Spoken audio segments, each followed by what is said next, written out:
Bonjour tout le monde. Petite visite dans le labo ce matin. Donc hier on a vu la traite. Là j'ai refait une traite ce matin. Donc je viens de filtrer le lait. Donc ça c'est la première étape. Après avoir trait les brebis, on récupère donc le lait qu'on a récupéré par la traite dans le champ. Et puis on filtre notre lait grâce à ce couloir à lait. Donc là il y a un système de grille avec un filtre au fond et on fait passer notre lait dedans. Voilà. Deuxième étape, alors là ou bien on le met au frais ou bien on le transforme, on peut faire ça tout de suite. Nous en général on trait et on stocke au frais et on transforme le lait de la veille. Voilà. Pour le brebis c'est pas très grave de transformer tout de suite. Pour le vache, notamment nous la jersiaise, on préfère faire que la crème décante de façon à éviter d'avoir des yaourts de vache trop riches en crème. C'est-à-dire que la crème va pas tellement se mélanger, en fait elle va se déphaser du lait et on va avoir des soucis après de yaourt de vache avec 1 cm de crème, ce qui est un peu beaucoup. Donc là par exemple on voit, là ça c'est du brebis. On n'a pas du tout décanté, on n'a pas du tout enlevé la crème, hein. Mais c'est pas un problème puisqu'en fait on va juste enlever la crème qui va se former, donc une couche qui va se former en surface quand le lait va refroidir. Donc on pourra enlever cette crème là et puis on remplira dans les pots et comme la crème est blanche, elle se déface un peu moins que le vache, donc c'est pas un problème. Voilà. Donc on peut transformer le lait de brebis directement le jour même. Pour le vache, on préfère attendre le lendemain. Voilà. Comme on n'a pas d'écrémeuse, on fait ça à la main. Donc autant faire que le froid fasse la différenciation de la phase crème de la phase lait. Ça se fasse tout seul. Voilà. Bon, ça c'est un peu technique, ça intéresse peut-être pas grand monde. Sauf ceux qui veulent faire des yaourts pas trop riches en crème. Voilà.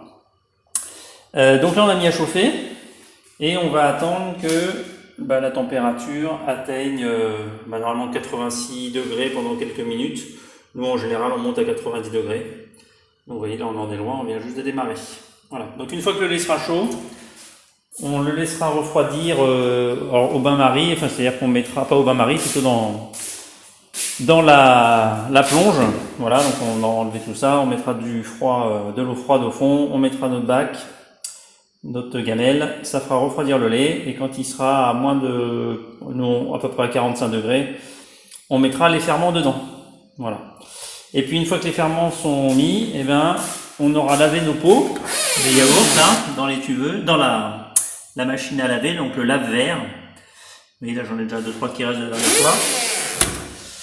On met des lavages 2-3 fois comme ça, et puis on lave d'abord les pots à la main quand même, à la plonge, et après le lave-verre, ça sert surtout à faire monter en température pour faire stériliser un peu les pots, quoi. Voilà. Et puis après, la phase, c'est de remplir nos pots avec le lait refroidi sur la table ici, et puis après, on amènera ça dans les tuveuses. Donc on rangera nos pots ici, et puis on branchera les tuveuses à 43 degrés. Pendant plusieurs heures. Voilà, donc après ça dépend un peu du temps que vous avez. Moi j'aime bien faire 7-8 heures. Ça correspond soit au temps d'une nuit, soit quand on fait ça en début d'après-midi, ça permet de sortir les yaourts le soir avant d'aller se coucher. Comme ça c'est très bien. Et puis on passe à la phase d'après qui est une fois que les yaourts ont terminé de figer,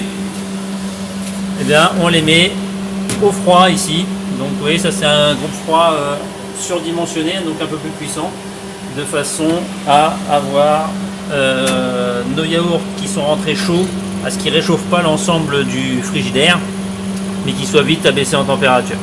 Voilà. Donc là vous voyez, j'ai un fond de pot qui n'était pas complet. Donc le brebis en fait c'est un produit super ferme. Donc là je vais vous en ouvrir un petit. Voilà, donc ça ressemble à ça. Et l'avantage c'est que vous voyez, vous pouvez le retourner. Il bouge pas. Voilà, c'est vraiment très très dense. Voilà, donc ça, moi j'aime bien, ça tient bien au corps. C'est un produit qui est à la fois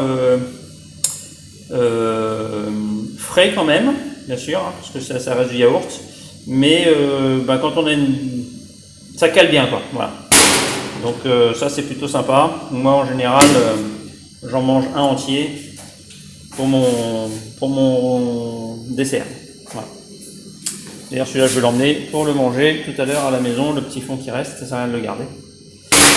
Donc voilà, vous avez une idée de ce à quoi peut ressembler une yaourterie, sachant qu'ici elle est toute petite, hein. Ça fait quelques mètres carrés, mais ça suffit entre la plonge, le lave-verre, la zone de chauffage, les tubes, et puis après les frigidaires dans le sas là pour stocker les pots avant de les faire partir. Voilà. Et puis après, bien sûr, le système d'évacuation d'eau pour pouvoir tout nettoyer. Là, je suis en train de travailler dedans, donc j'ai pas encore passé la serpillière, enfin la raclette. Donc voilà. Eh bien, écoutez, vous avez fait à peu près le tour de notre ferme, du champ jusqu'au pot. Vous savez maintenant quels sont les éléments dont il faut disposer pour produire un yaourt. Et n'hésitez pas, si vous êtes en projet d'installation et vous posez des questions sur ce qui peut être intéressant de produire sur vos fermes, le yaourt de brebis, c'est une super solution. Pour moi, c'est même une solution d'avenir en termes de troupeaux, par rapport au réchauffement climatique, à la biodiversité, la manière dont on fait pâturer les animaux. C'est des herbivores très résistants à la sécheresse et à la soif, qui valorisent très bien les pâturages pour faire un produit de super qualité. Donc ça a des atouts pour les prochaines années, à mon avis, dans nos pâturages. Bon, écoutez, on est à 30 degrés, j'en ai encore pour facilement une petite demi-heure. Donc je vous souhaite à tous une bonne fin de journée et à bientôt pour de prochaines infos sur notre ferme. Salut tout le monde!